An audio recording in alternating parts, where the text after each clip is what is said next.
Good morning, and thank you for joining us this morning for our workshop on suicide awareness and prevention.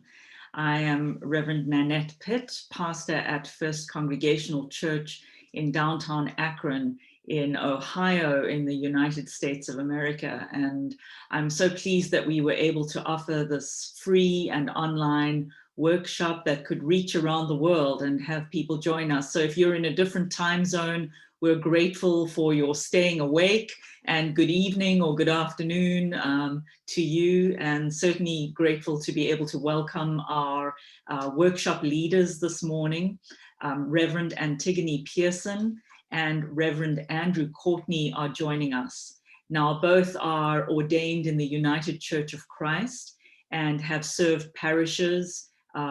Reverend Courtney has served a number of parishes in Ohio and in other states in America, and Reverend Pearson has is a pastor at our church, associate minister, and has also served churches in New York.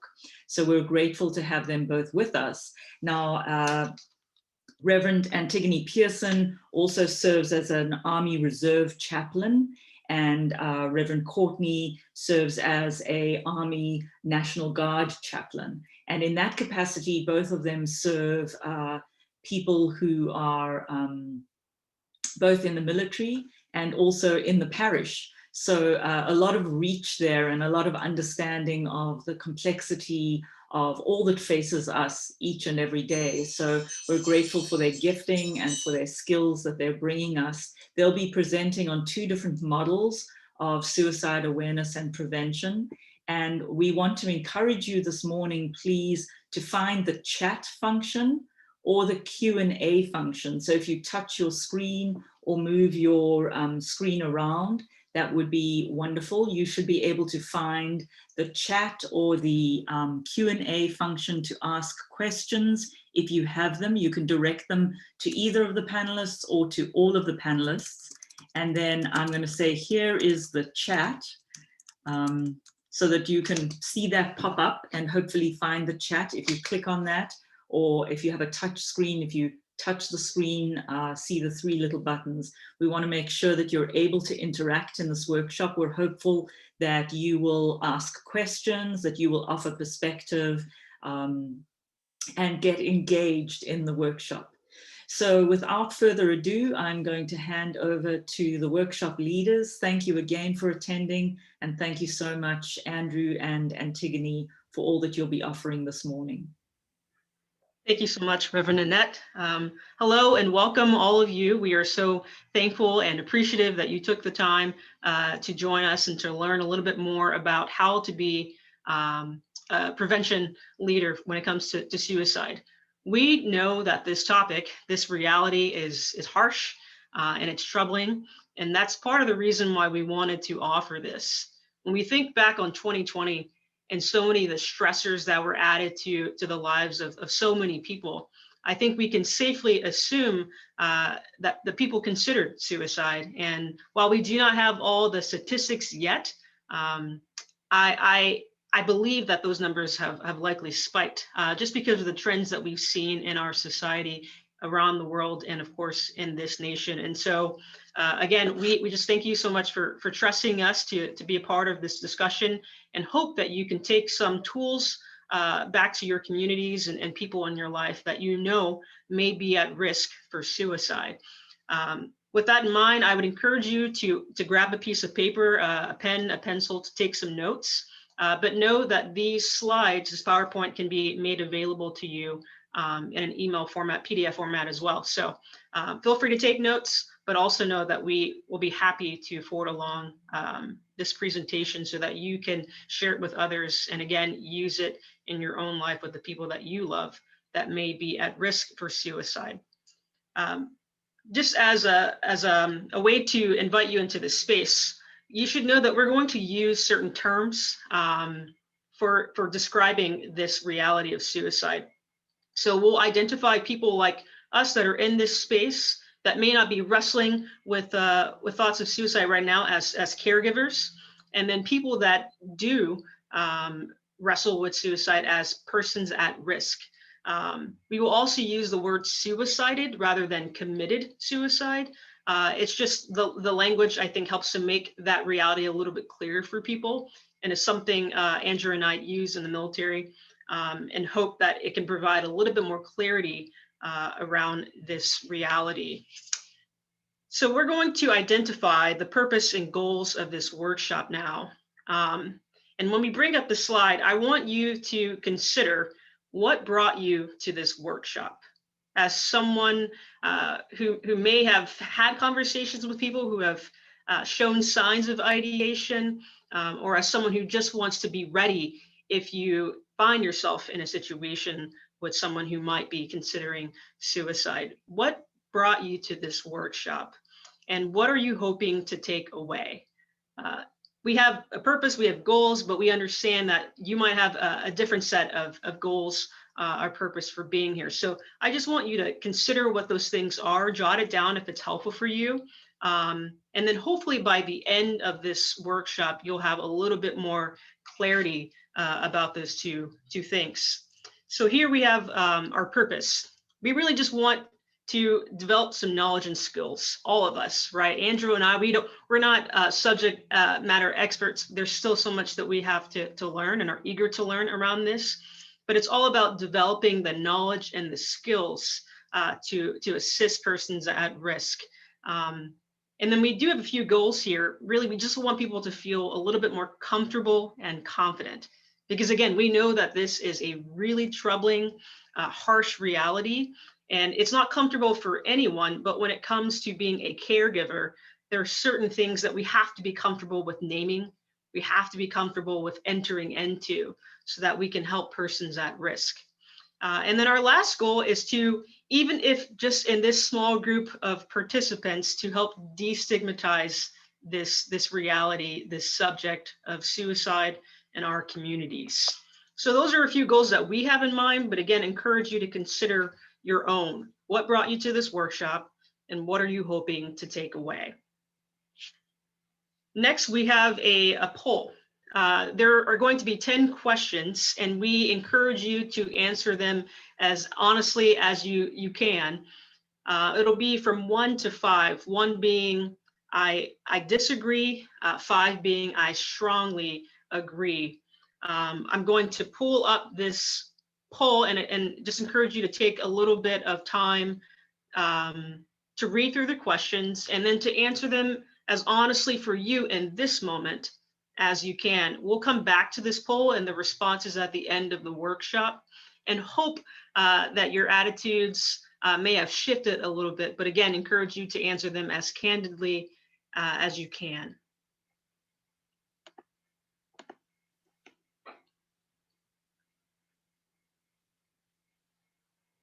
So again, there are 10 questions. Take your time reading through those questions and answering them as you're able.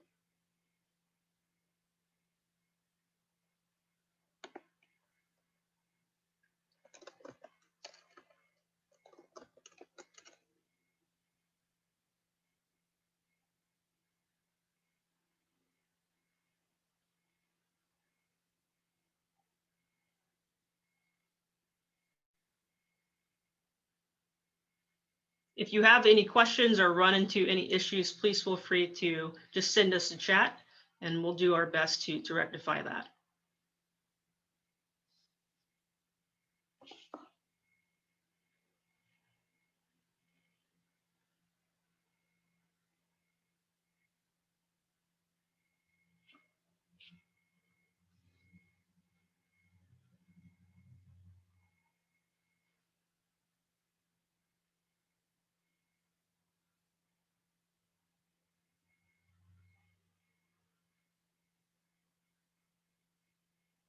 And please know that all of these responses are anonymous.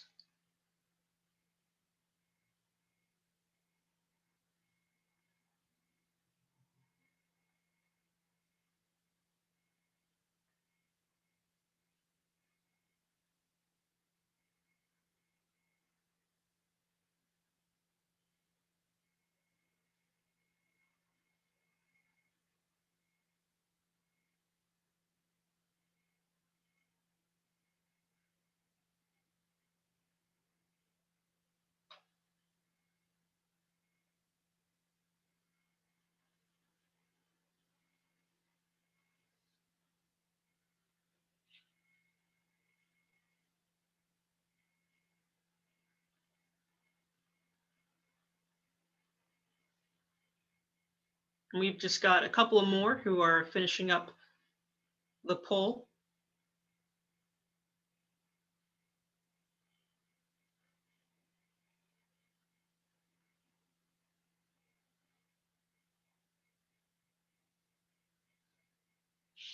Wonderful. Looks like we have just finished up. Thank you for your responses. And we will, again, come back to this poll at the conclusion of our workshop. And hopefully some of our thoughts about suicide have shifted just a little bit. So it's important that we identify what suicide is.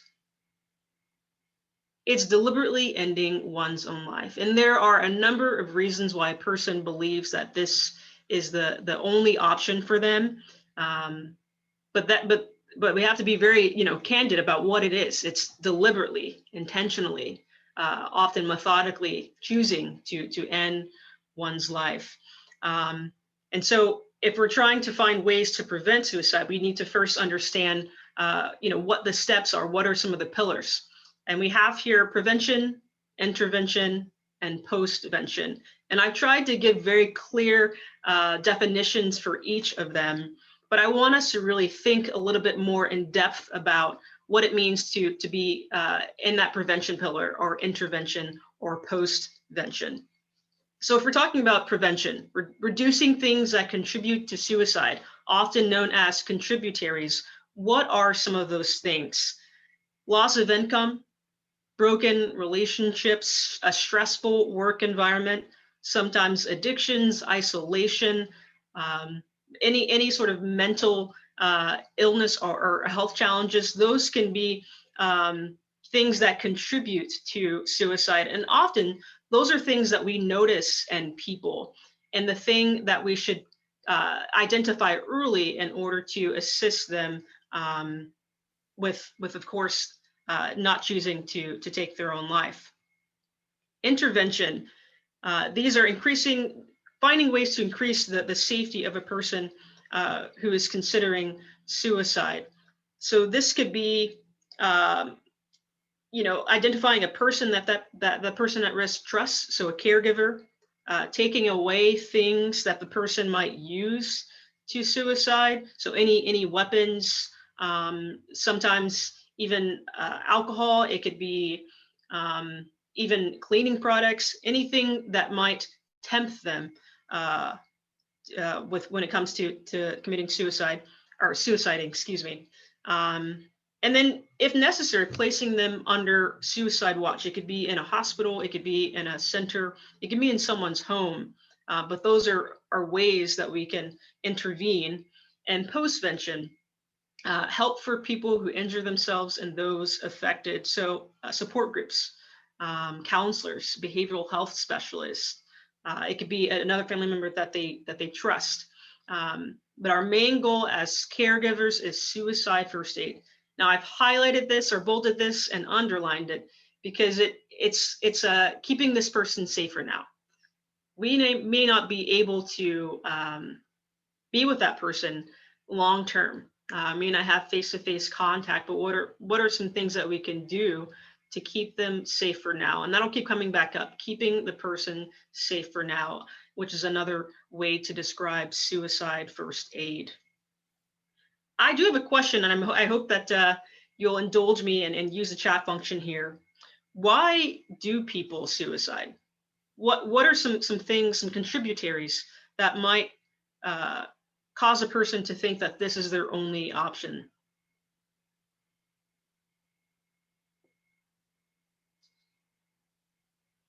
You see no way out?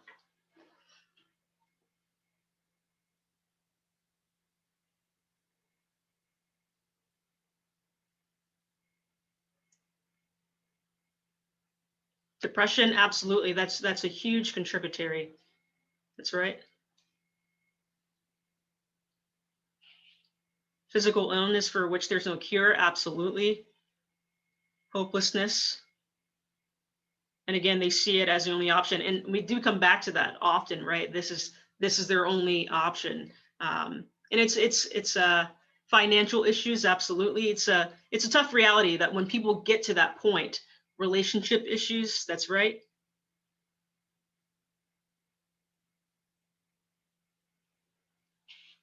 And I would say, you know, the person's problems or circumstance seem so overwhelming that they are unchangeable. They believe that they are unchangeable. And so for caregivers, we have to identify these things early on so that we can help them find some hope or something that allows them to keep going, to want to keep living. No one is listening, absolutely. Feeling different and not fitting in, absolutely. Thank you so much for naming some of those contributaries, because those are going to help us find ways to assist persons at risk. So I have an illustration that I want to show you, and it's got a few statistics in there. And again, we don't have 2020 statistics yet, but I'd imagine that these numbers are going to increase. So here, I'm sorry, there's the arrows covering up some of the wording a little bit. But I have the source at the bottom here, and this is only in the U.S., so I don't have statistics at the moment for worldwide reported suicides. But I have this image here because I think it's helpful in understanding that there's so much more beneath the surface when it comes to the reality of suicide, not just in our nation but in our world. But a couple of statistics from 2018 and 2019. The numbers aren't very different. You see, when it comes to reported suicides from 2018 and 2019. But again, we don't have 2020, so there could be a significant spike. But then you see the unreported suicides. Anywhere between 5 and 25% of people who suicide go unreported. And there are a number of reasons for this. It could be that the family may have a relationship with the coroner, or and they say, hey, let's just, we don't want it to be labeled as suicide. We want it to be labeled as a number of different things. There are a number of realities that can contribute to why some of these suicides go unreported. And then when it comes to suicide behaviors, 40 to 100 times greater than the number of suicides. So it's a reality, a reminder really that you have people in a number of different circumstances, socioeconomically and otherwise, who are showing behaviors but have chosen not to suicide. And again, it's identifying those behaviors early on so that they don't get to that point where they suicide. But those are just a few statistics that we've got here, and I encourage you to consider looking up some that may be specific to your location, your community, or your part of the world. So next slide, please. So again, as Pastor Nanette mentioned early on, we're going to introduce to you two models of suicide. You might find that one is a little bit clearer than the other, or one seems more applicable than the other, but we want to give you a few different options and hope that you'll be able to take away something from either one or both of them. I'll be going through the first model, which is called the PAL model. It's a pathway for assisting life. And Reverend Courtney will go through the ACE model. The pathway for assisting life was developed by an organization in Canada, but is widely used by the Department of Defense. And then the ACE model was developed in the military, specifically in the Army, as a request to develop a suicide intervention skills training support package. And so this is one that Andrew and I are very familiar with. As chaplains, we have to brief it often, teach it often to soldiers in our unit, and are always trying to find ways to make it more applicable to people outside of the military. But I believe that either one or both will certainly be helpful to you today. Next slide, please. So the PAL model. We're going to go through 3 phases or 3 pillars, however you choose to think about it, to describe it. Phase 1 is connecting with suicide. So when you're meeting with a person, who you may suspect is considering suicide or might be showing suicidal behaviors.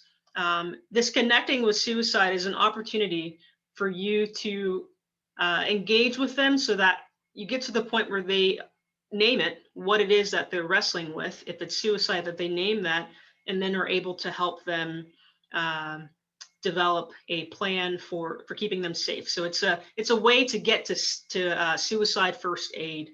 And understanding choices, phase 2. This is when you're listening to the person's story. It may be that they sort of lay out everything that they've been going through or wrestling with, struggling with, and within hearing that story, you're able to offer support and identify a turning point for this person to feel like they have other options beyond suicide. And then phase 3 is our assisting life. So this is the phase where together you develop a plan to keep them safe for now. Now, you might have to go through these phases a few times so that the person chooses not to suicide, that they find something that gives them hope, choices beyond that one.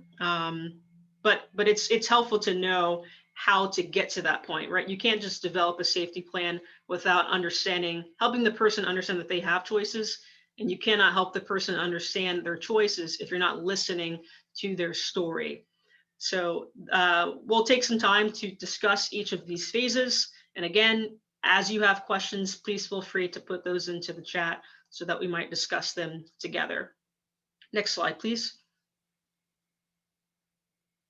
So this illustration is everything that I just spoke about. It's the PAL model, but it's a helpful way of understanding how we get from one phase to the other. Now, I have a question. What do you think the dotted lines in the model might indicate? So you see the person at risk at the top and then the caregiver at the bottom. What might those dotted lines indicate as you're going from phase 1 to phase 3?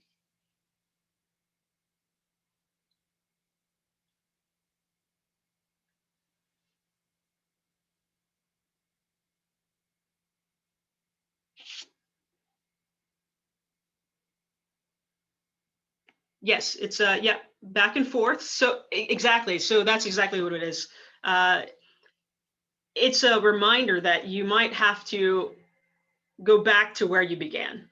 And so it's not to make anyone feel that their efforts are for nothing, but just that you might have to revert back to phase 1 if it doesn't seem like you have made much progress from one phase to the other. So again, when you're going through this phase, through this model, excuse me, with a person at risk, know that you might have to slow down or go back to a phase in order to continue to phase 3, which is helping that person develop a safety plan, something to keep them safe for now.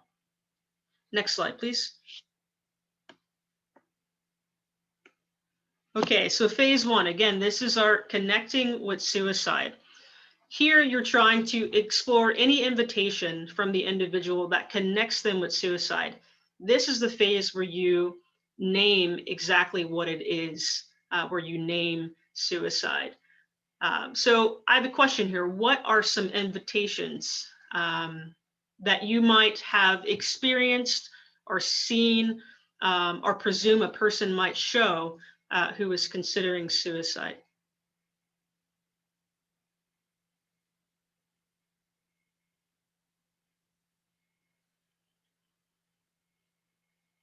So we've got here some, I'll call them pillars: actions, words, feelings, physical appearance, or demeanor. So those are what are some indicators within those pillars that might mean that a person's considering suicide?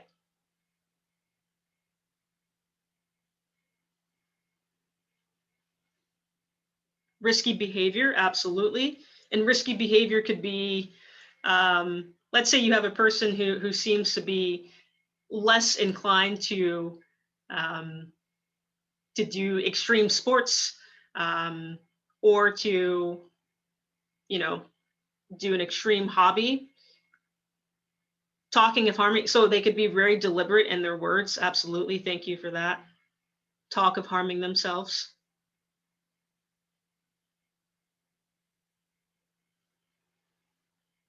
Not making future plans. Absolutely. Often giving away possessions or withdrawal are huge indicators that a person is considering suicide. That's right. They're checked out. When you think of words, what are some phrases or things that you've heard people say that might be alarming to you?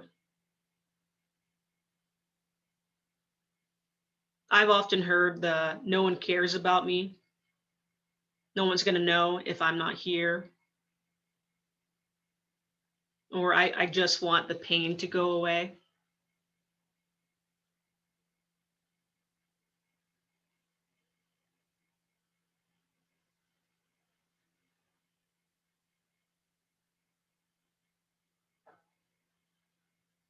Yep. Physical appearance could be no reason to live. That's right. Thanks, Judy. Physical appearance could be something like not showering, wearing the same clothes. Not always. You have to certainly know the person, but those are some potential identifiers. And so we've got another set of questions here. The first is, can you give an example of an invitation that you may have witnessed or experienced in a person thinking of suicide?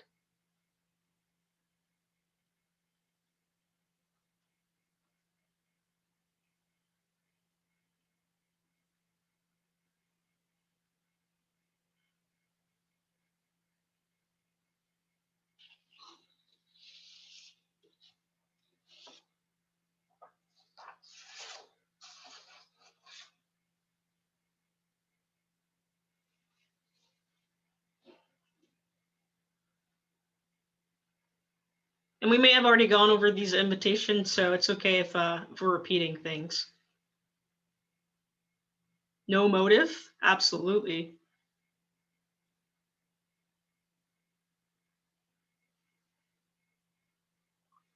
And I will say in my own experience, especially as a chaplain, when I'm engaging with the person who feels hopeless, to me, that's often an invitation to engage with them about suicide.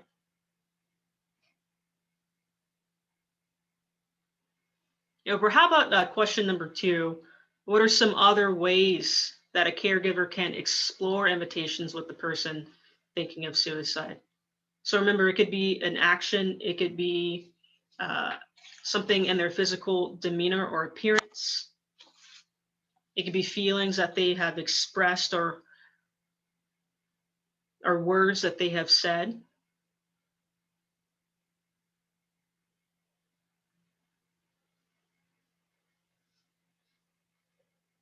They're sleeping all the time, absolutely. Now, we don't have to, take too much time to answer them, but I do think that these questions are important as they will help us to know how to engage with the person and catch on to those contributors and identifiers surrounding suicide. Next slide, please. This next slide is going to be phase 2. So understanding choices. When we talk about choices, we mean their choices. So what other options do they have beyond suicide? It's important that in this phase, we really take the time to listen to their story, help them unpack whatever it is that has led them to this point of wanting to suicide. Sometimes you might have to listen for a while, right, to get to that point. But as a caregiver, you have to be willing to take that time to enter into that journey with them, to help them unpack so that they might find a turning point. So what does listening to their story do? It shows care and support. It provides an opportunity to identify their choices. So what are the other options that they have, but perhaps aren't aware of? And then the most important thing here, it helps to identify a turning point, and then ways to support that person so that you can develop a safety plan. Now, as a caregiver, if you're like me, you might feel inclined to name those things for that person, but it's really important that the individual at risk does, because ultimately they're the ones that are going to have to decide how to develop a safety plan, and then how to take steps, actions through that safety plan. But as a caregiver, you have a great opportunity here in listening to their story to get to that point, so that they can develop that safety plan and feel a little bit more hope beyond perhaps how they entered into that conversation with you. I do have a few don'ts that are really important here. It's important that you don't give that person an ultimatum. So if they are a loved one, we might feel inclined to say, but think about me, but think about, your child. And if in the story they keep bringing up their spouse or their child or a significant other, that might be the turning point for them. But they have to be the ones to name that, to make that a clear indicator. You can't always say, depending on the individual, but think about this person, but think about, because that might only lead them to feeling even more suicidal, or it could just sort of backfire in a way. So I would just caution against that. And then saying things like you're strong or you'll get over it, again, depending on the person, may or may not be helpful. So it's just being really mindful of what they are sharing in that story to pick up on as a turning point, rather than offering them turning points. You really want them to be able to unpack that and name it for themselves. Hey, Tiggy, can I just add something here? So I think one of the most helpful things I learned, like I'm a total fixer. Like I love to like if there's a problem, I'm like, all right, what can we do to fix it? What can I do to fix it mostly? But I think one of the most important skills I learned through a thing we go through called clinical pastoral education is just reflective listening. So you hear what the person is saying when they're telling their story, use their words.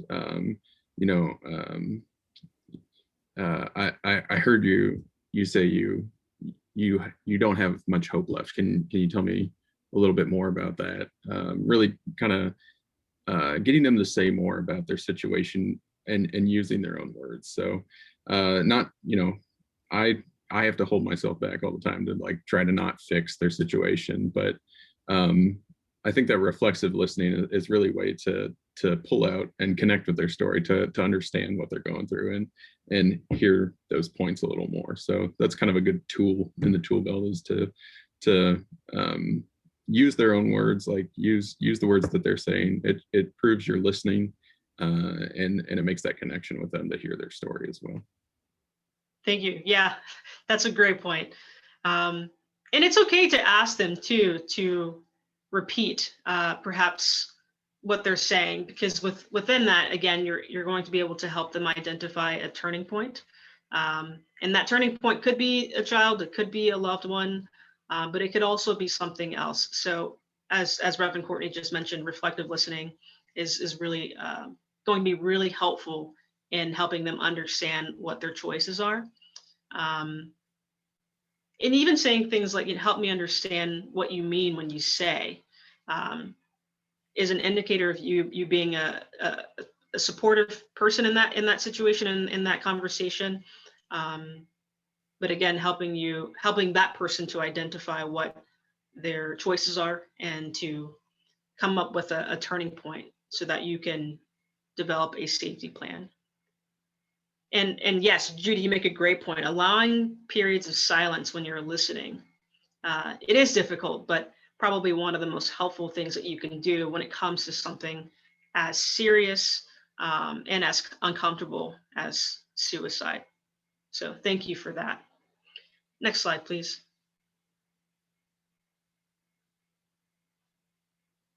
And our last phase is assisting life. So this is where you're going to help that person identify and develop a safety plan. The primary goal, as we said in the beginning, with safety first aid is keeping the person safe for now. Now, the reason why we say your goal is to keep them safe for now is because, again, you may not be with that person 24 hours a day, 7 days a week. You may not have face-to-face contact with them, or you may not have the bandwidth to be able to continue as a caregiver. You might have to sort of pass them off to someone else. It could be a behavioral health specialist. It could be a family member or another loved one. But in that moment, your goal is to keep them safe for now so that they don't suicide. And ways that you can do this is to develop or disable the suicide plan. So as you're listening to the person's story, one of the things that you want to name and identify is what their plan was. And it's important that you ask them very directly, do you have a plan? Because in doing that, you'll be able to take actions to disable it. So if that person says, yes, I have a gun at home, or I have these cleaning products that I wanted, to take, that's important so that you can either find someone to go to those areas where those risks are, disable them by taking them away, and then placing that person in an environment where they're not tempted or don't have access to something that they might have used in order to suicide.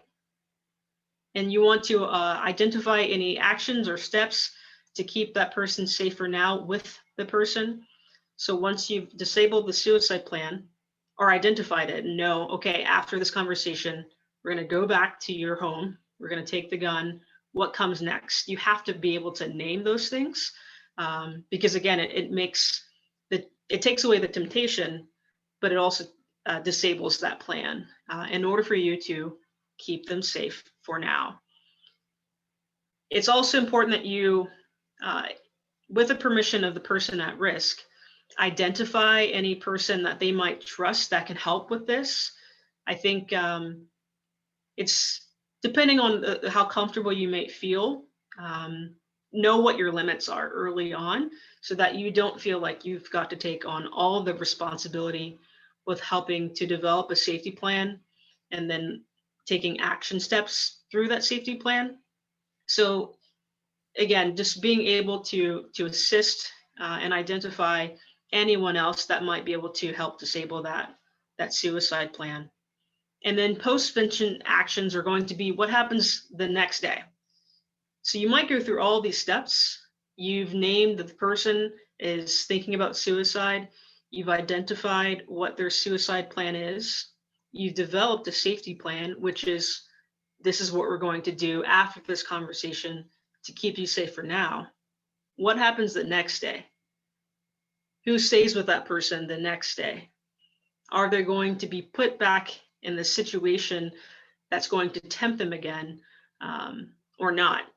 So it's really important that as you're working through all of these phases, really, but getting to the last phase, which is assisting life, developing a safety plan, that you help them identify what's going to come next in the minutes to come, in the days to come, maybe even in the weeks to come.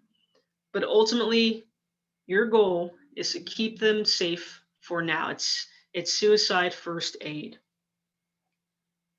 I know I've said a lot, so I just want to take some time to pause a little bit and ask if there are any questions about any of these phases, or perhaps just any comments that you might have.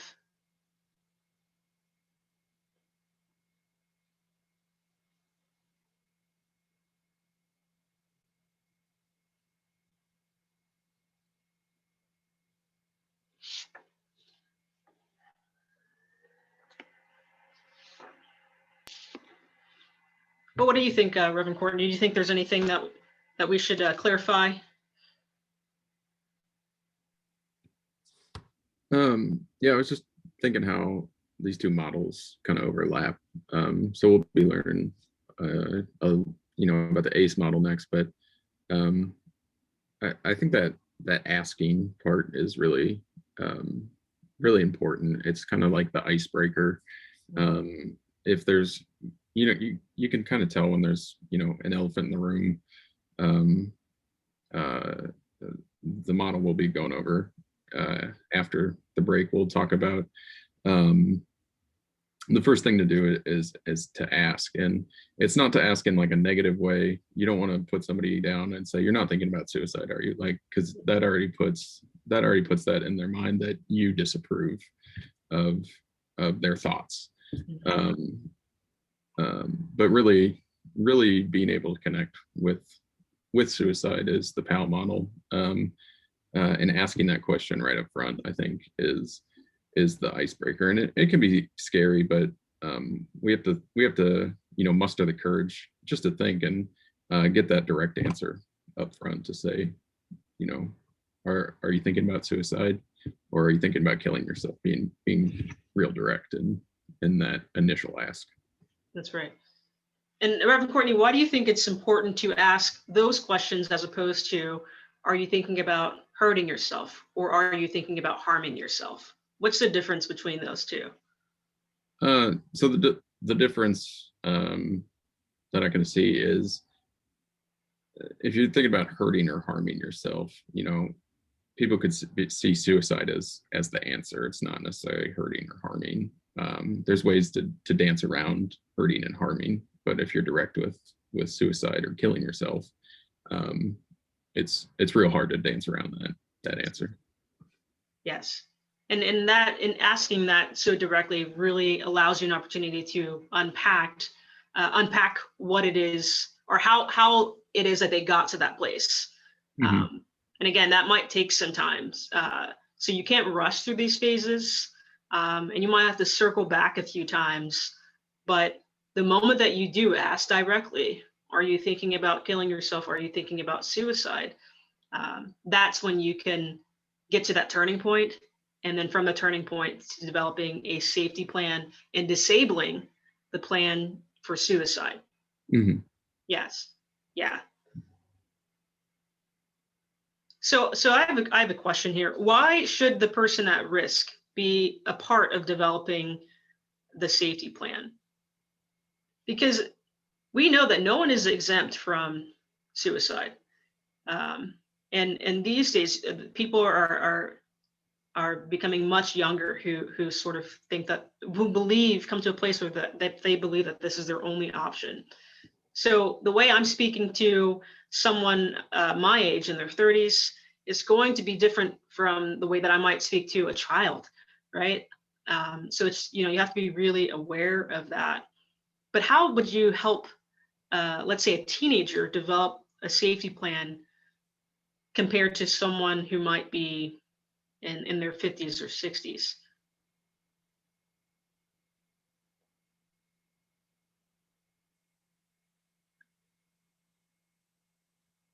And we may not have the answers immediately, and that's okay, but I think it's worth considering, right? Depending on who you're speaking to, it's important that they are part of developing that safety plan, but you might have to ask different questions or present different options depending on the individual. Yeah. And just to kind of put some more discussion around the why it's important for them to develop it.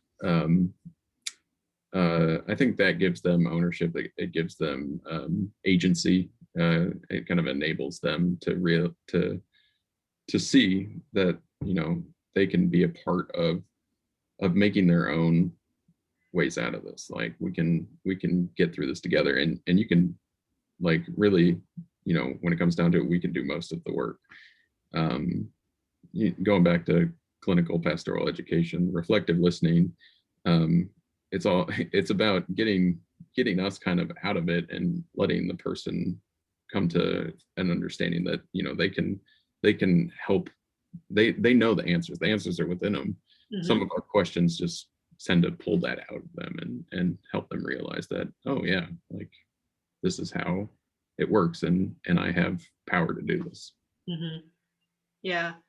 One of our attendees asked us to talk a little bit more about teenagers and this reality within that group. It's challenging, but Andrew and I know we've got soldiers that are in their teens, which is wild, and then they have leaders who have been in for 20 plus years. And there's something about being in that environment, in that uniform, that makes people less prone to talking about their thoughts of suicide, because they're meant to look tough or to be perhaps more resilient than they feel. So Reverend Courtney, let's say you have an 18-year-old soldier just fresh out of high school. They just finished basic training. They're at the unit, but let's say they're going through a broken relationship. Maybe their partner broke up with them during basic training, and they can't quite get over it. They come to speak to you as a chaplain. How might you help walk them through this PAL model, keeping in mind their age? Right. For me, like that takes intentional work to connect to, teenagers grow up in I'm 34 now, so I'm like a double teenager now. But it takes work with connecting and understanding the environment that they're growing up in, the things that they care about, the things that give them meaning and purpose in life. So it's a lot of conversation around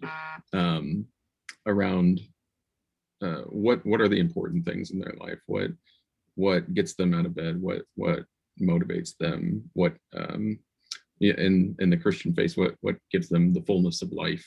Jesus came to say, like, I came to give you the fullness of life and experience that. So what are those things that make people come fully alive? And really getting to like understand their world and see the connection points within them. I think one of the most powerful things we can do is connect people's story together, to see, well, you can ask, like, how does this affect this, or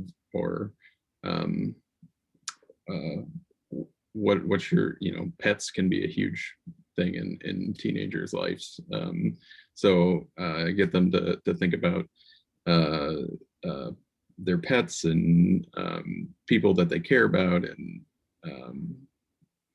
also like just the relationships, the future, the hope. I think it's about connecting the meaning and purpose with hope, to see that there's a way to get there.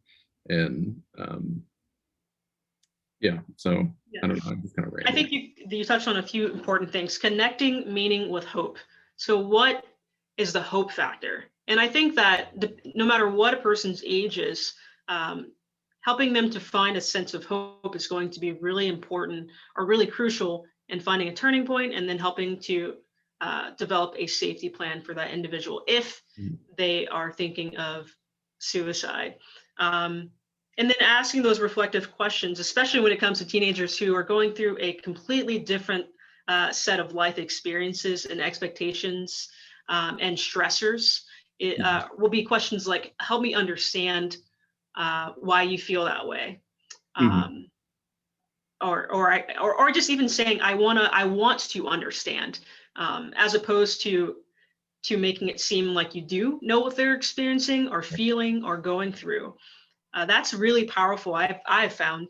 And just saying out loud, I don't know what it's like, but what I hear in that is frustration or anger. That must be tough. That must be hard. It doesn't have to be very complicated, but that reflective listening it shows a great deal of empathy, sympathy, and provides that person an ability to find whatever that hope factor is.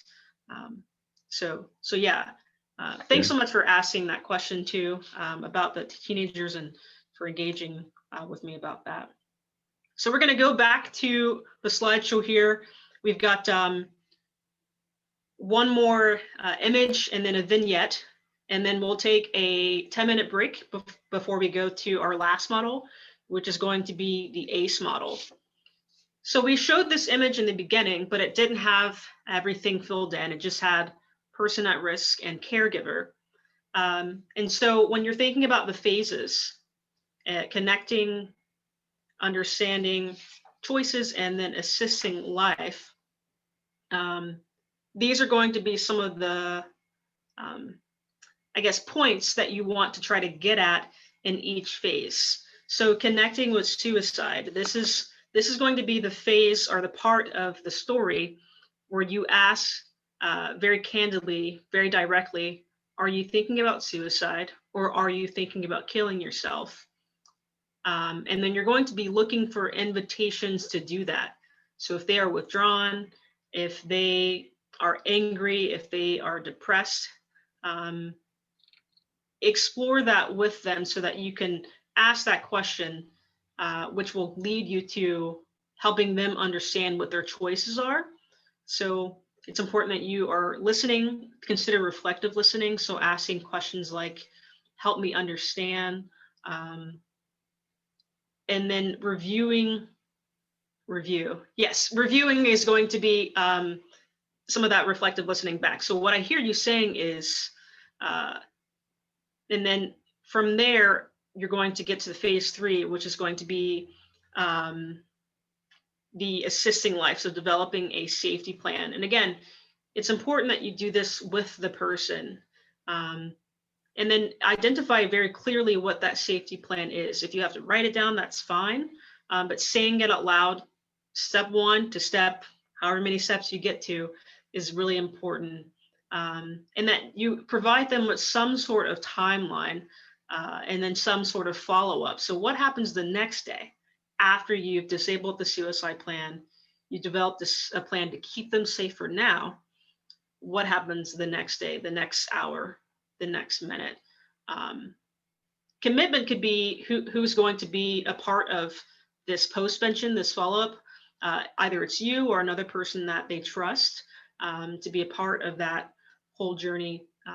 But again, it's important to identify those steps and those persons early on with the person at risk.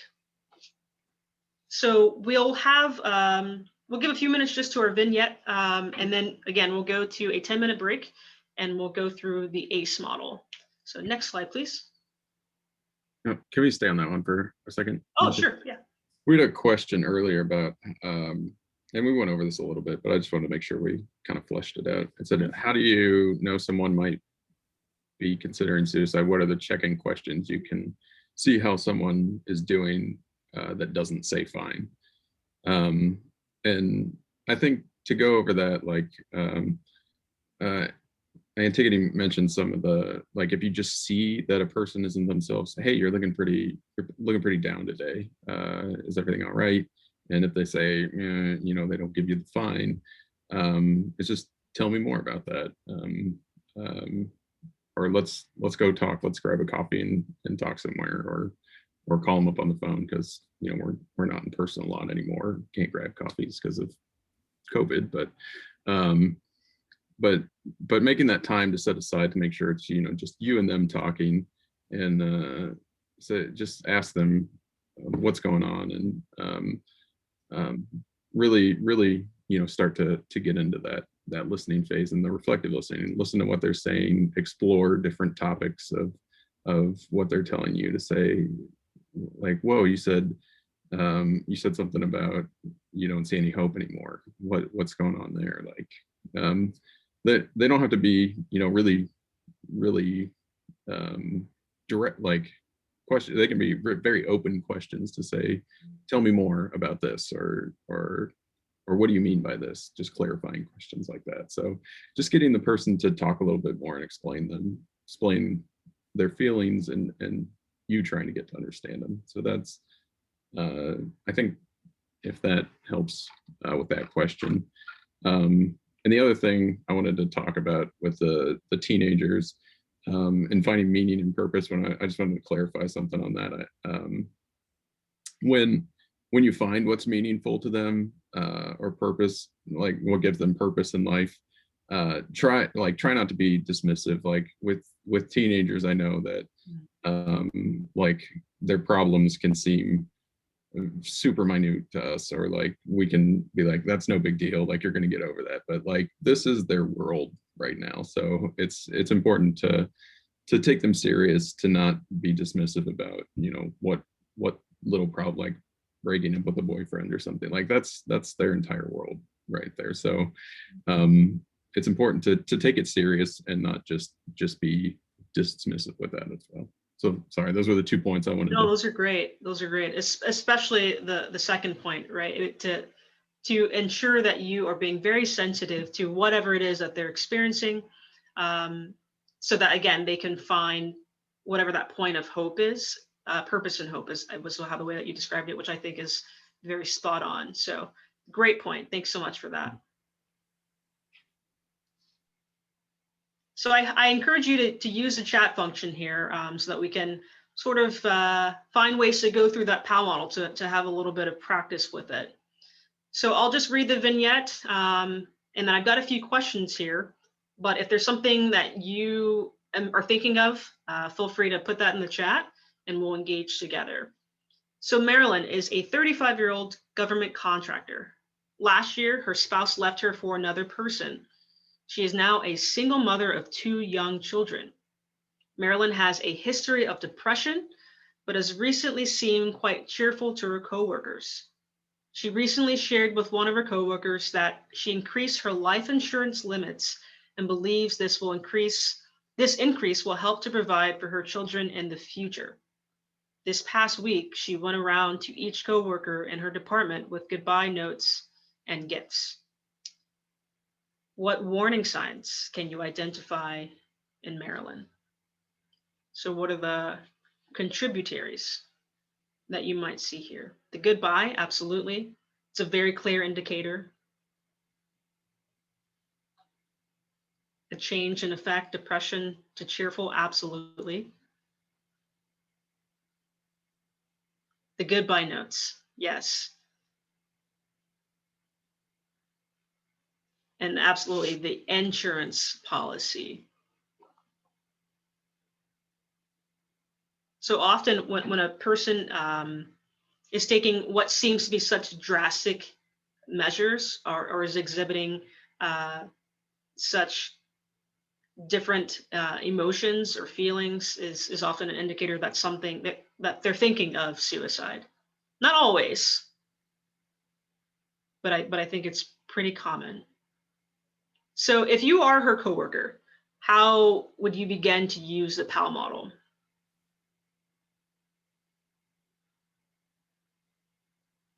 What are some things that you might say to Marilyn?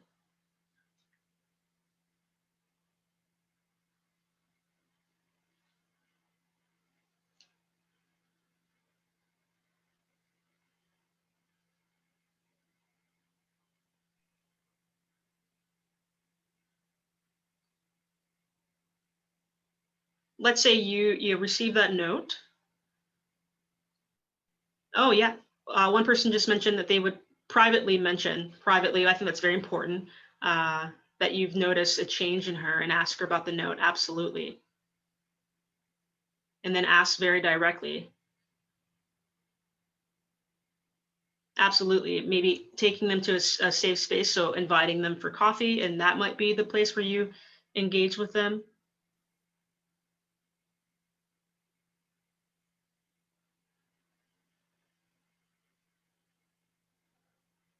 But all of you have named the very clear indicators. So the change in mood, right? As someone who has shown a history of depression, but for some reason has seemed quite cheerful.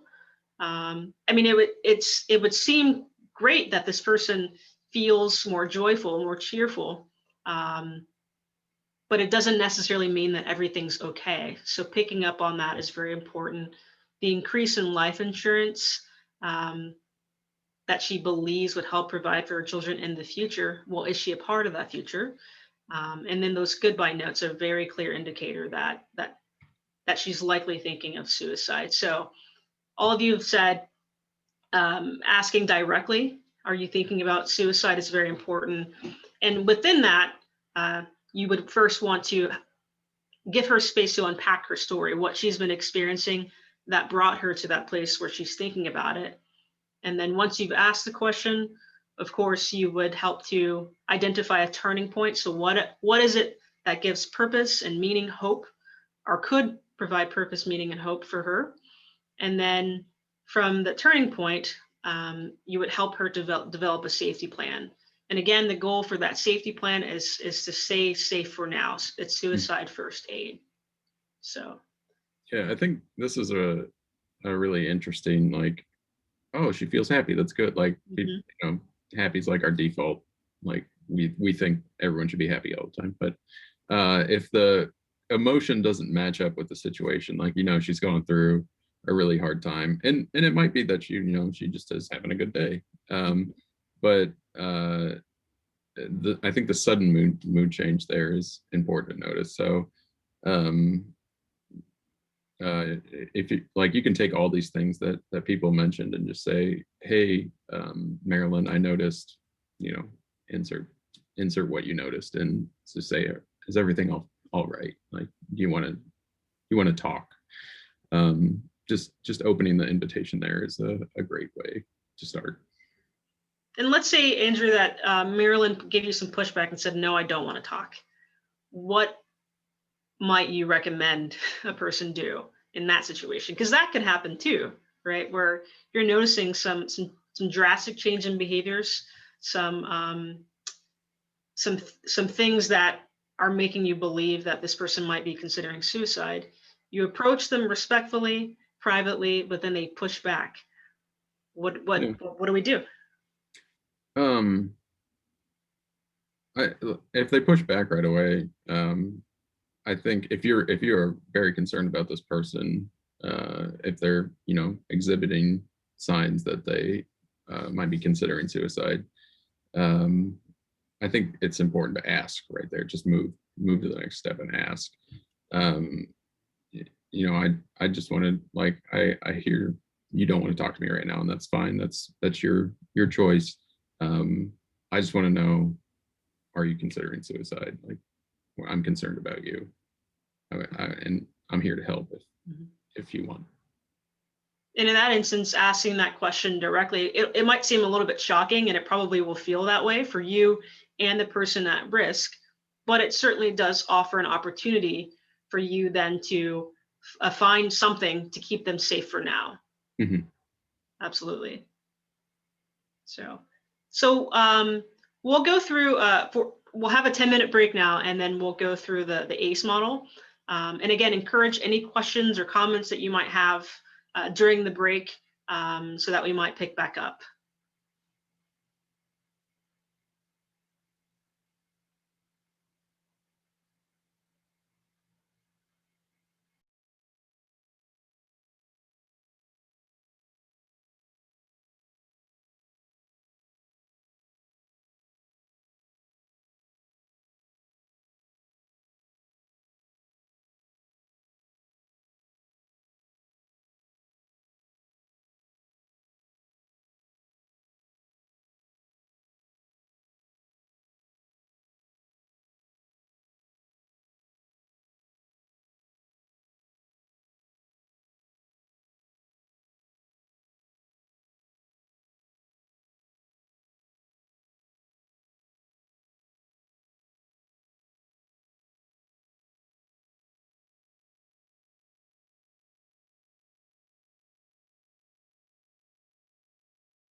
Right.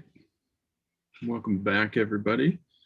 So I'll be going over the ACE model in our next section here, and just want to thank Antigone for giving me the simple one, because she went to the Assist the PAL model training the most recently, so she got to go over that one. And ACE was really meant as a model to teach it to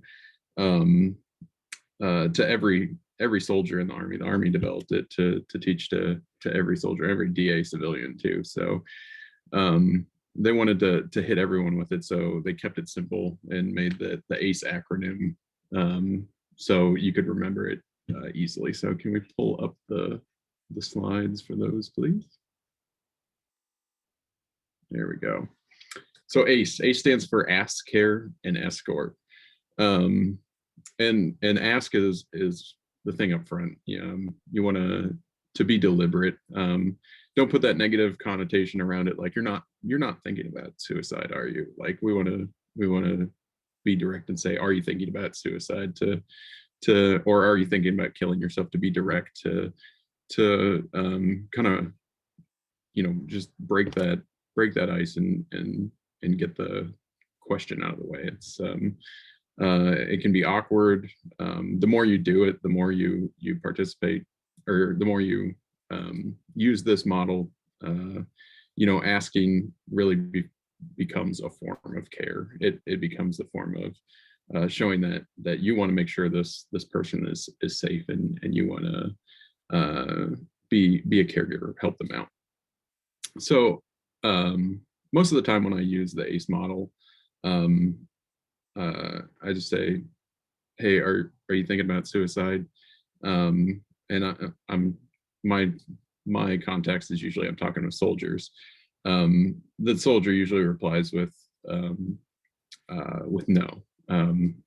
So and that stops kind of the ACE model right there. They're not thinking about suicide. It's not a situation that we need to move further on in the ACE model. So usually as a chaplain, we'll talk about the issues or whatever's going on in their life, and try to make some sort of plan with them to better their situation. But for the ones that you do ask, hey, are you thinking about suicide? And they said, and it comes back yes. You try to remain as calm as you can in this situation, and just start to do make that plan. So this is where ACE and PAL kind of overlap. You make a care plan for them, and what can you do to care for them, to keep them safe for now. Sometimes that leads to escort. In the Army, they usually bring them to me or Antigone as chaplains. Behavioral health personnel. In the civilian world, we have a list of resources at the end of this presentation that we'll put. But if threat to their life is immediate, you always call 911. That's the police and the emergency medical personnel deal with this. And they're trained, they know what to do, and they're the ones that can force help. We can't force help in our situations. You want to caring. There's a limit to it. You want to keep yourself safe also. So you don't want to ever force anybody into your car to take them to the hospital. If they'll just go with you, that's great. But don't ever use force. Always be safe, and never leave a person alone. So escort, the last part, is never leave a person alone. Either get them to a family member that knows their situation and can watch over them, or emergency medical personnel or emergency personnel as well. Next slide, please.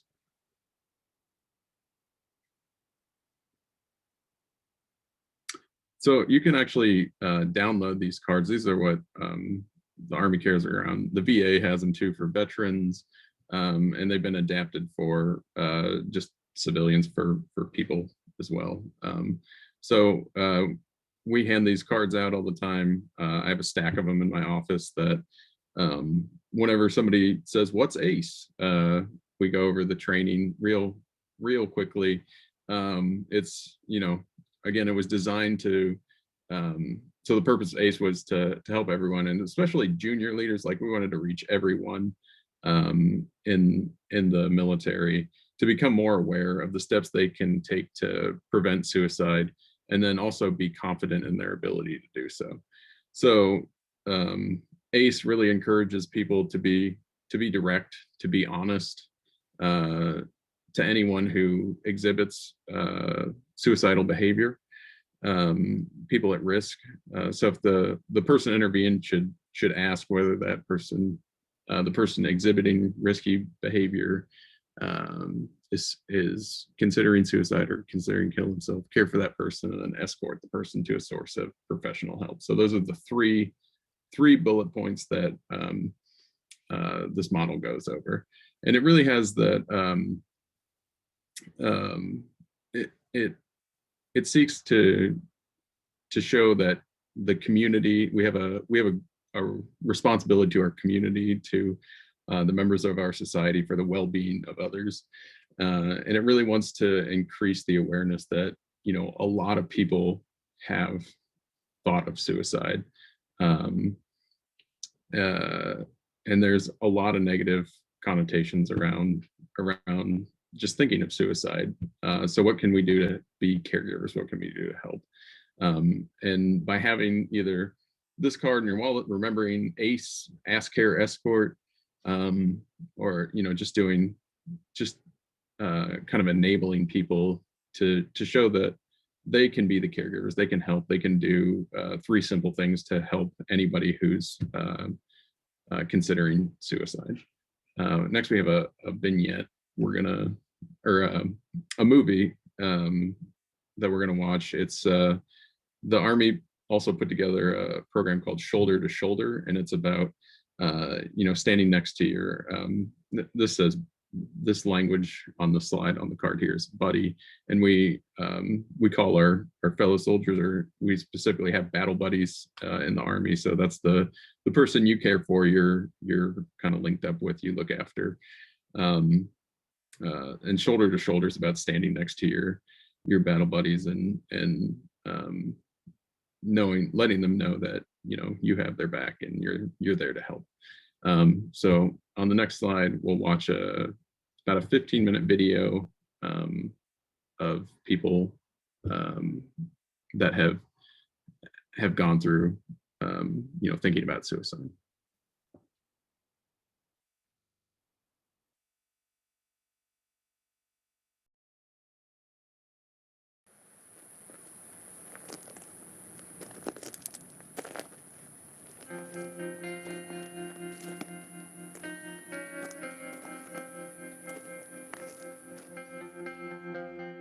I first met Joseph Sanders. We were in JRTC, and he was a new guy. It was kind of weird for me because we had so many similarities. Our sense of humor was the same. The way we talk to people. We play guitar a lot. He taught me a lot of songs on guitar. I had noticed Joseph wasn't talking to very many people. He wasn't playing his guitar as much. I asked my friend Chapel. I was like, "Hey man, what's going on with Sanders?" Chapel told me, he's like, "Yeah, his wife asked him for a divorce." Right then and there, that changed my world. I went from happy Joe, 180-degree turn, to devastated Joe. I didn't see it coming. He didn't see it coming, obviously. To get through a lot of things that I did in Iraq, I got through because of her. He told me, he's like, "Man, when I'm on guard, it's the worst. It's the absolute worst." Because we were doing 6 on, 6 off. So he had 6 hours in a guard tower just thinking about... Just think about how I lost my wife, and my whole universe just came crashing down on me, because that's what she was to me. That's when it sent a red flag in my head that something could go wrong here. I realized that the marriage was over. And this day, for some reason, I just took it extra hard. I didn't care about anything in the world at this time. I didn't care about friends. I didn't care about my family. The only thing I thought was my world was over. Everything that I worked for and the life that I had outside the Army was gone. Something took over and I couldn't control it anymore. I grabbed the rifle off the wall, put my rifle up to my chin, put it on semi, and I pulled the trigger. We've been over 8 years in war right now. There's so many people hurting, from the private to the general officer. If we can get people to think like the young people think, hey, I get help, I move on, I think it would revolutionize our Army.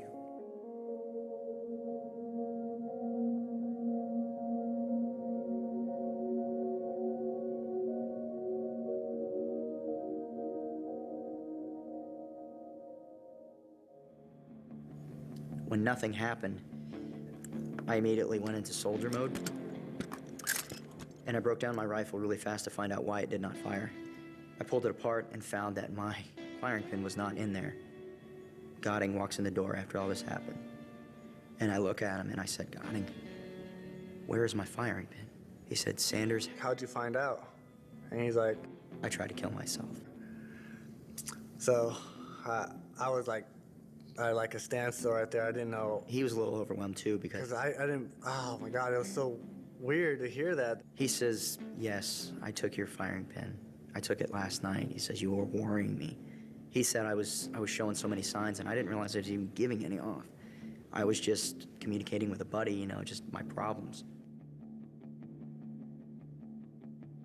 When you develop a relationship, when you work with somebody so frequently and so close as we do, it's kind of like a personal relationship outside of workplace.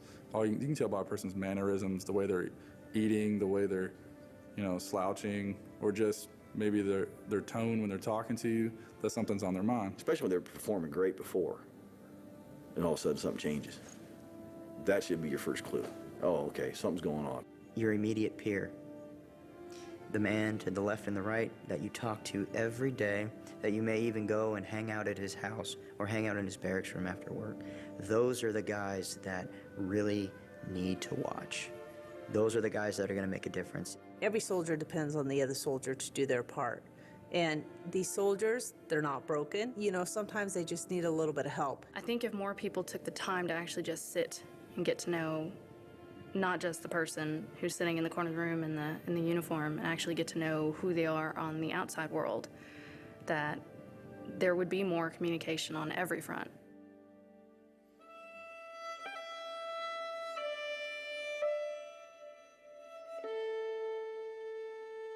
I think after the second deployment is when we both kind of shut down. I started feeling a little off of my game. I've always kind of held a high standard for myself, and I couldn't keep that standard. I was just not who I was. I couldn't recognize myself anymore. I knew that he had something wrong, and he didn't want to talk about it. My anger would get so bad that I would have a physical change and my eyes would turn black. I was terrified if I left for too long that I would come home to a mess. There's no other way to say that's, I laid on the floor of my bedroom while my wife pleaded with me not to take my life. If you do this, who benefits? What's it going to do to the children? Why would you leave us this way? And he said, well, I'll be gone and everything will be okay. And I said, no, it won't. I'll have to live with that for the rest of my life, and I'll have to explain to your children why, and I don't even know why. I couldn't move. I couldn't think. Everything was just like a big cloud over the top of me. He needed more than love, and he needed care that I obviously couldn't give, and I felt like a failure. I called my boss, and he told me to sit tight, that he was going to get me help, which is not what I expected. I expected, get in here, get on the carpet, and let's talk. But it wasn't that at all. He got a referral and went out to Walter Reed for the evaluation. And I think that gave him hope. It gave me hope. When major life changes happen, yeah, we're all about being tough.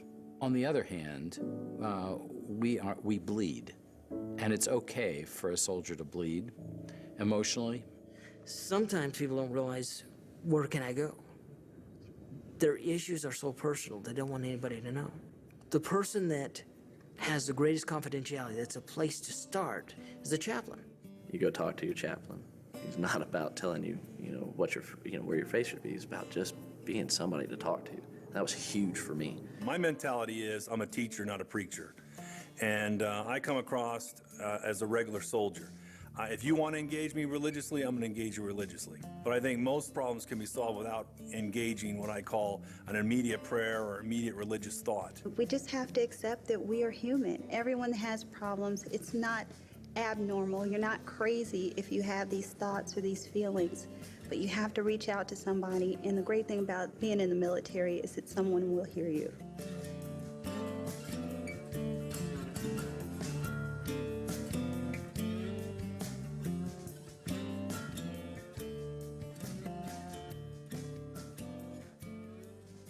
Know your soldier is the first line. Your team leaders, their sergeants, and their squad leaders, their staff sergeants that get to know each one of those guys individually, get to know what their story is.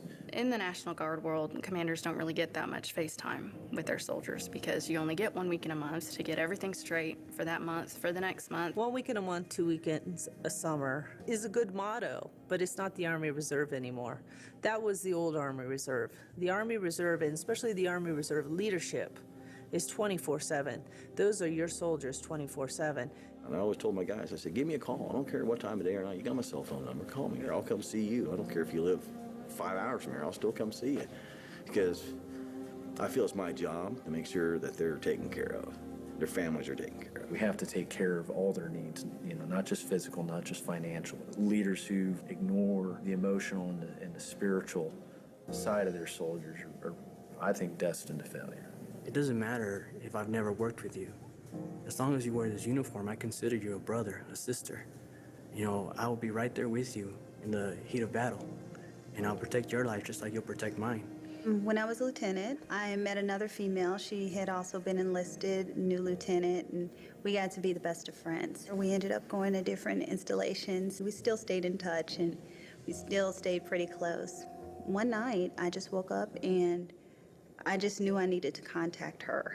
When I called her, she was ready to commit suicide. And she was crying. I really didn't know what to do or what to say. I just knew that I needed to be there with her at that time. I remember my battalion XO saying, just go. And if I hadn't been there, I don't know that she would have been able to reach out to another person. I thank those people that allowed me to go there to her. And if it had not been for them, then she may not be with us today. It's had a powerful impact on me as a person, as a commander, because I realized that in the Army, we're not just coworkers, we're family. And I never want anyone to feel like the world is falling in on them. I always want them to know that there's somebody out there who's willing to help.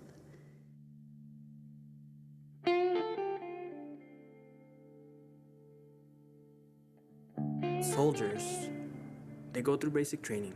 And what do we train them to do? We train them to be tough, to be strong, to move on and accomplish the mission.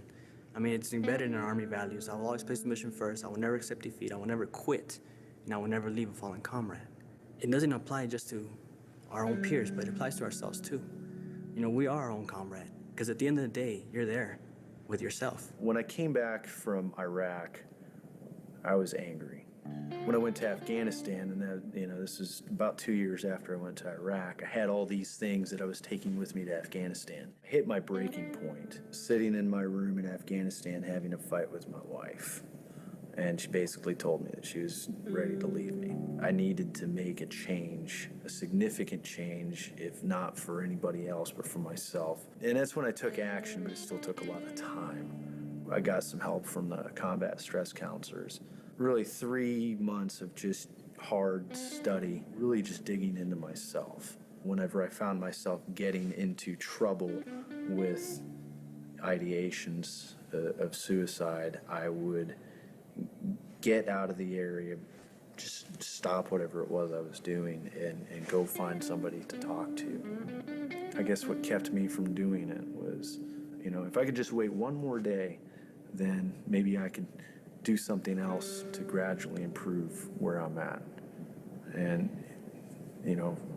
see my son again. Went from being able to rely on a psychologist or a psychiatrist for talking to being able to open back up with my wife and build a healthy relationship with her again. Almost the best and worst year of my life all rolled into one. But I think I came through it on the back end pretty well. I'll admit that I probably didn't do what I needed to do. I have a counseling background, so I said, you know what? I can do this on my own. Grew up with the John Wayne mentality, you know, you just be John Wayne and you'll get through this. You get that point, you go, no, I'm gonna need to get some help. And so, you know, I've worked with Army One Source, I've worked with, you know, counselors and stuff like that. And basically it's just talking it out. And if you don't do that, you can't talk to yourself. And you've got to lay that thing out in front of somebody else and say, this is what it looks like to me. What does it look like to you? Is this normal for me to drive down the road and be looking on bridges for people? Why am I still doing that? Why am I looking at trash on the side of the road and swerving the car and stuff like that? And you say, you know, are people going to accept me coming back a little bit abnormal? It's like you've been to the moon, you really love the moon, but now you're back on Earth, but you can't really talk to people about the moon. The way my depression manifested itself was anger. I would yell, scream, cuss. Then I would go through a guilt period, feeling bad about what I had done. And it was like I was keeping everything in. And so when a situation happened in my life, I overreacted and I couldn't fix it. And I'd been able to fix things all my life. I self-destructed. I wasn't trusting anybody, wasn't willing to go to anybody for help.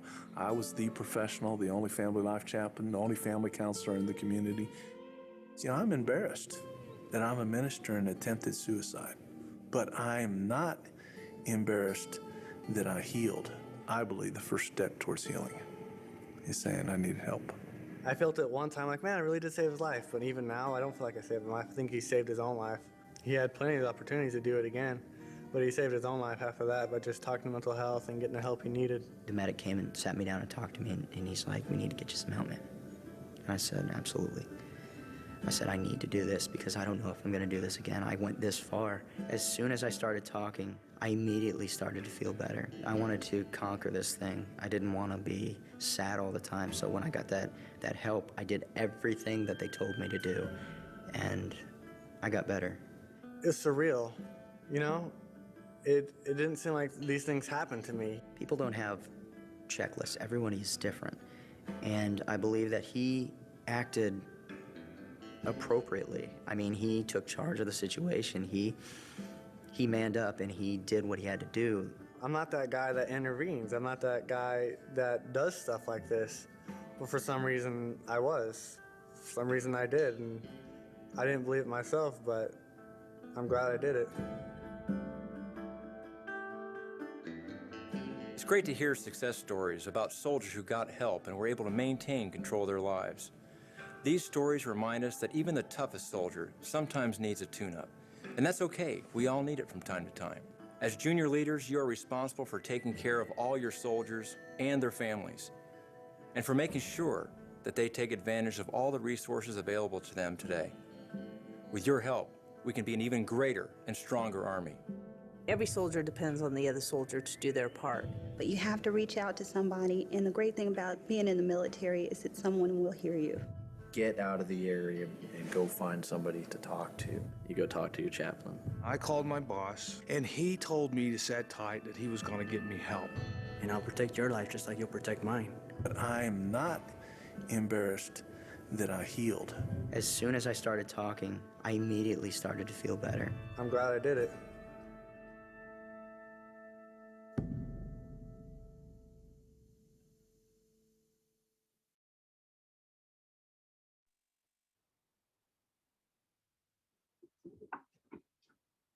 All right, we can move to the next slide, please. And if you could, we're gonna do a little group participation. First question is just, what are your initial impressions of that video? If you want to use the chat function, we can start some discussion around that.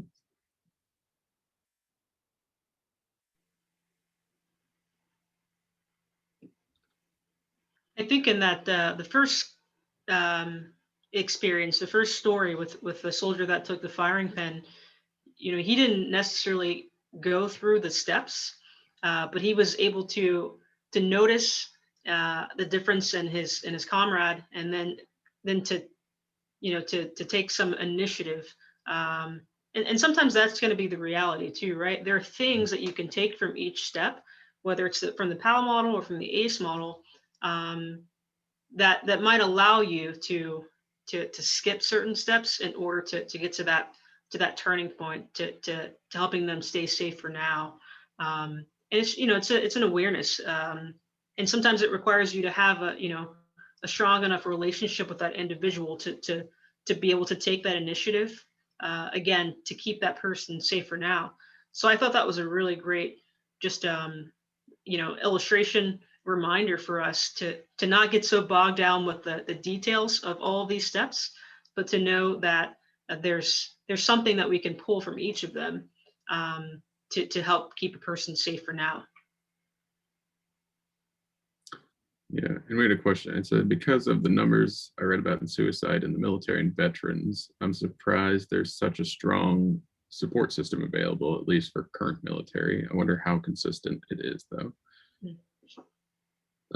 Yeah, so there's definitely still stigma around suicide, and I think that's just what culture brings to it.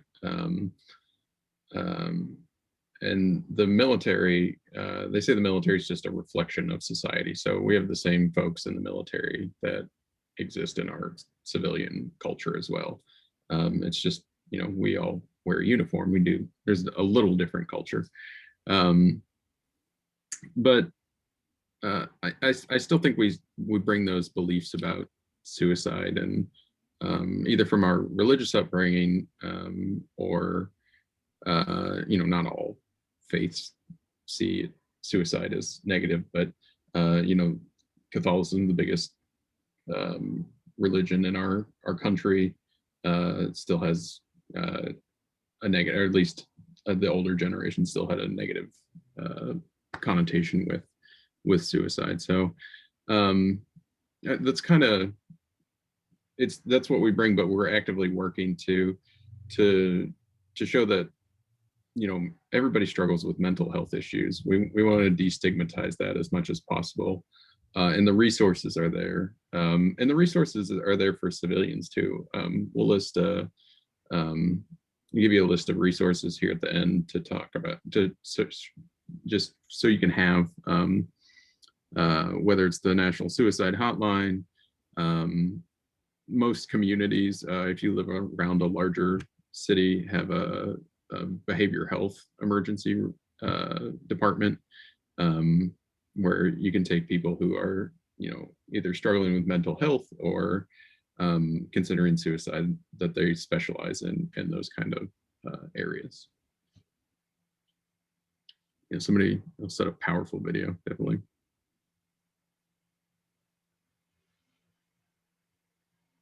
And we talked a little bit about stigma. So, so what is the stigma? Why does it sometimes keep at-risk individuals from seeking help?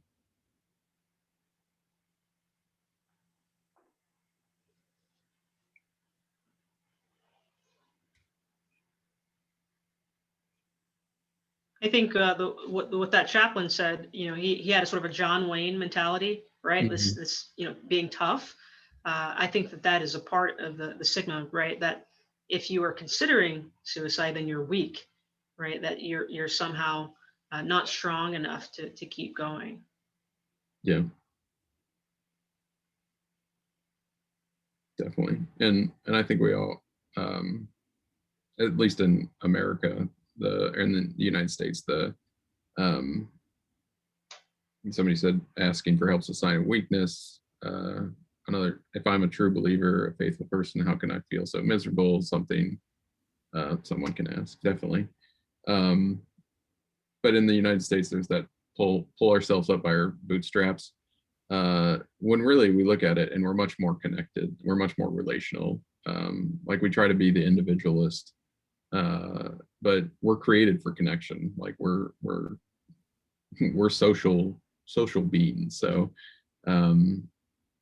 like the one chaplain in the video said, even he had to reach it. He was a counselor by trade, so he thought he could do it himself. But there's something that happens when you talk it over with somebody else. When you bring somebody else into your situation, and make connections in that way too.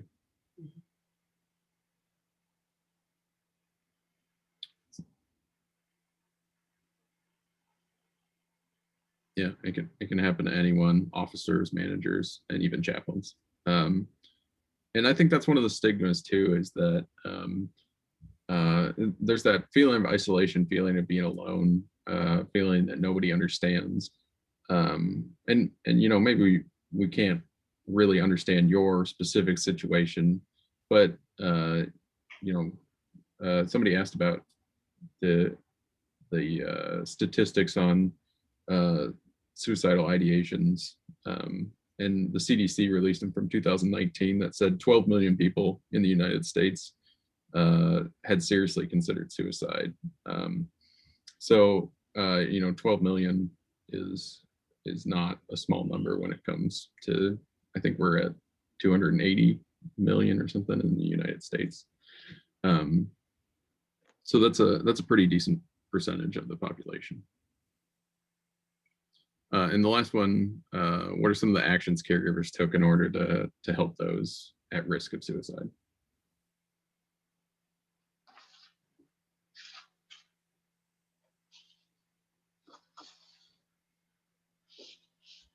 We mentioned the first soldier took the firing pin, and you know, it's not an ask, but that's something that can be just as jarring as that ask. That breaks the person out of their current state of mind and said, like, what's going on? What just happened? It's something kind of unexpected.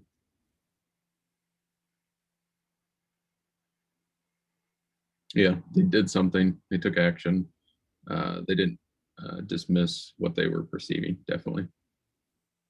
Yeah, and that's what the ACE model really really kind of provokes people to do, is to ask, take action. These are the 3 actions you can take. If you can't do anything else, you can ask, care, and escort. So you can ask and break the ice, let somebody know that you care, listen to them, listen to their situation, try to make it safe for now, and escort them to somebody who can help.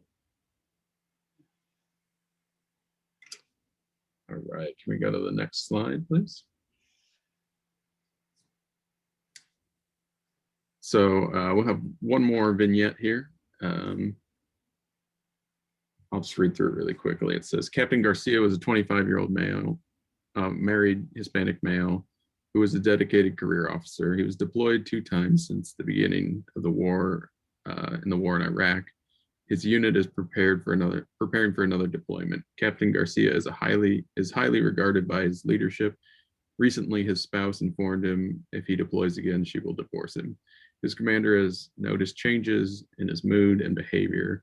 For example, occasional angry outbursts and sadness. Captain Garcia has appeared preoccupied and tired.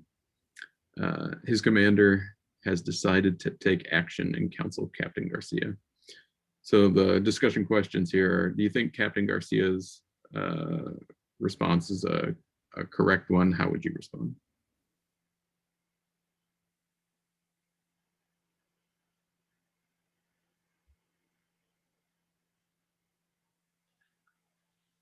And sorry, that question was phrased incorrectly. Do you think Captain Garcia's commander?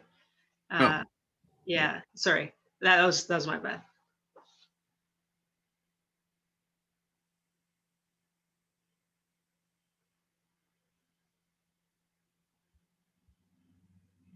And you can read commander as manager if you need some.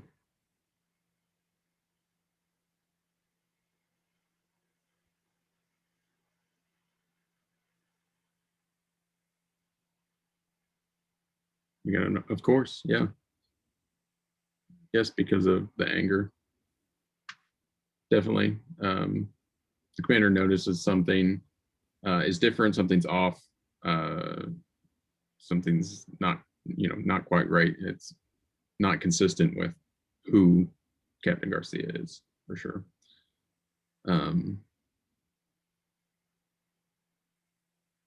And how would you respond? Yes, I do think Let's see, let me address it now. Definitely. Absolutely.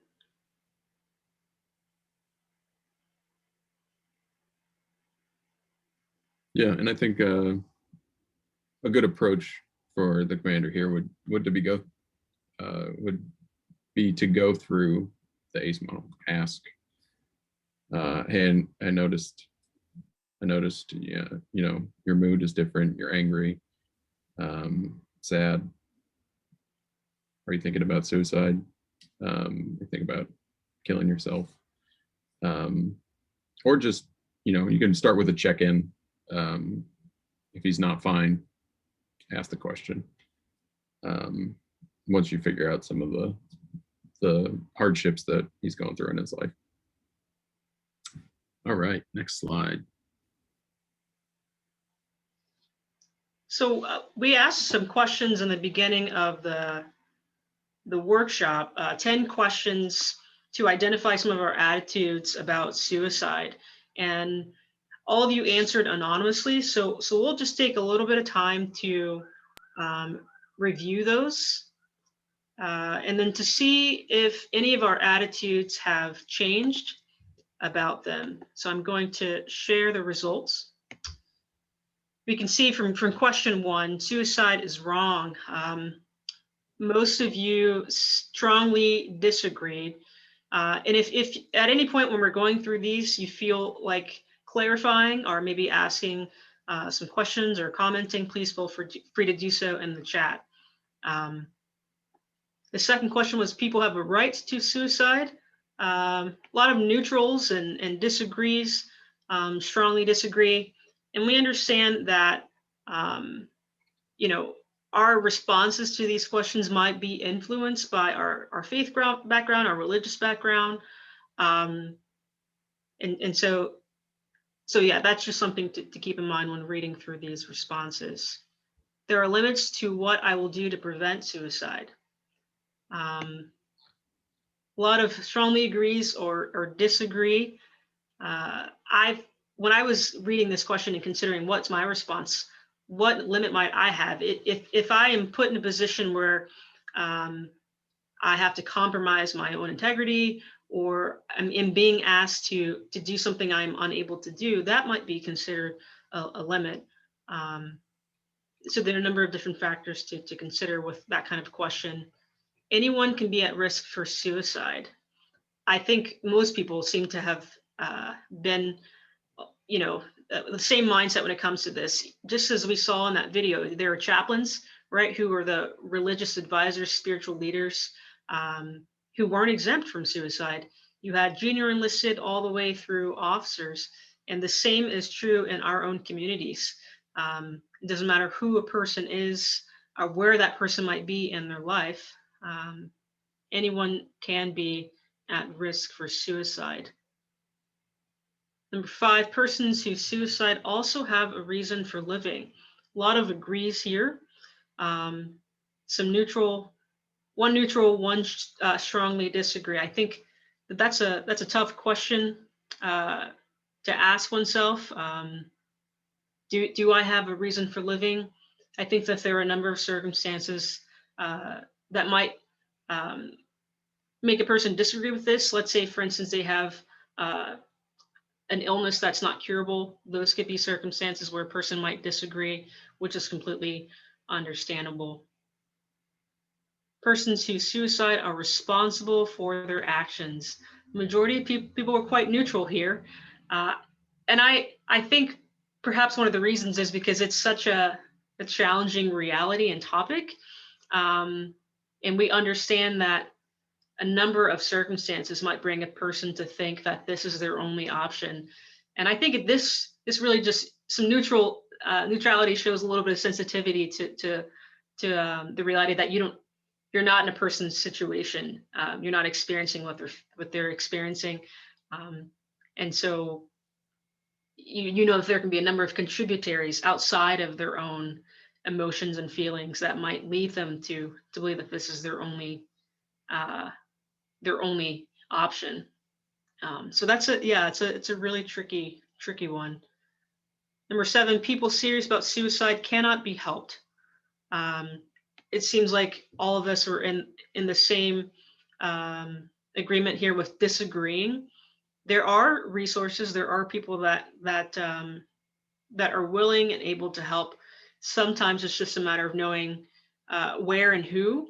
And when the situation presents itself, being willing to engage with that person about suicide. So another reason why we're glad that all of you are here, right? Because now you are another resource for your community with preventing suicide. Number 8, I am hopeful my community can work together to prevent suicide. Again, it looks like we're all in agreement with that. And while the resources and the persons may not seem to be as visible when it comes to preventing suicide, they're there. And again, given the right environment, the right circumstance, you will be an added resource to prevent suicide in your community. Last two here, I failed if a person I am helping suicides. Looks like we are sort of in different spots here. No neutrals though, we either agree or disagree. Again, this depends, I suppose, on your experience and perhaps who you're trying to assist. If it's a family member, I can understand why a person would feel that they have failed a loved one. And then there are other situations where it might be an acquaintance, or it might be a stranger that you don't have a relationship with necessarily, but don't want to see them choose suicide as the only option for them. So I think, just given your circumstance or who you're engaging with, this question, excuse me, or this statement could be difficult to answer. And finally, number 10, I will be ashamed if someone I am close to suicides. So going back to what's your relationship with that individual might determine your feelings if a person suicides. Looks like we have mostly disagrees though, but a few agree, and I can understand both responses. So if there are any other comments or questions that any of you have, after reviewing these results, please feel free to put those in the chat. But I hope that where you started, maybe you've maybe shifted some of your ideas or thoughts about this. And so yeah, we'll stop sharing that. But thank you for taking the time to go through those and to really consider where you sit on those different statements about suicide. So our last slide here is just a list of resources.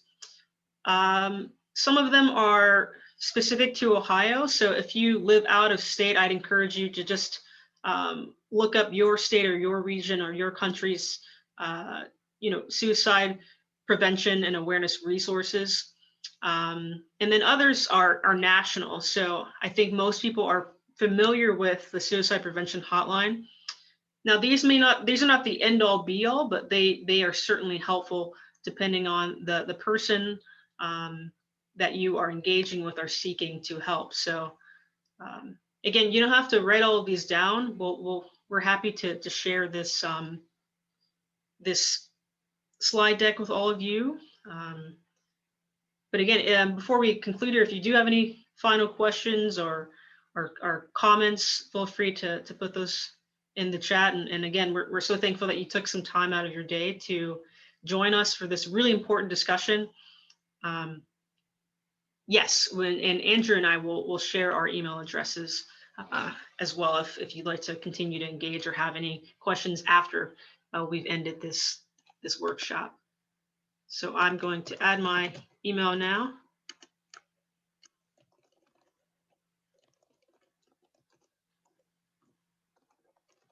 All right.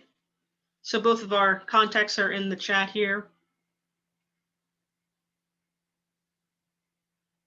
And if we don't have any questions, we just bless you on the rest of your day. And again, thank you so much for taking some time to learn these two models, the PAL model and the ACE model, and then to now be just another resource for your community.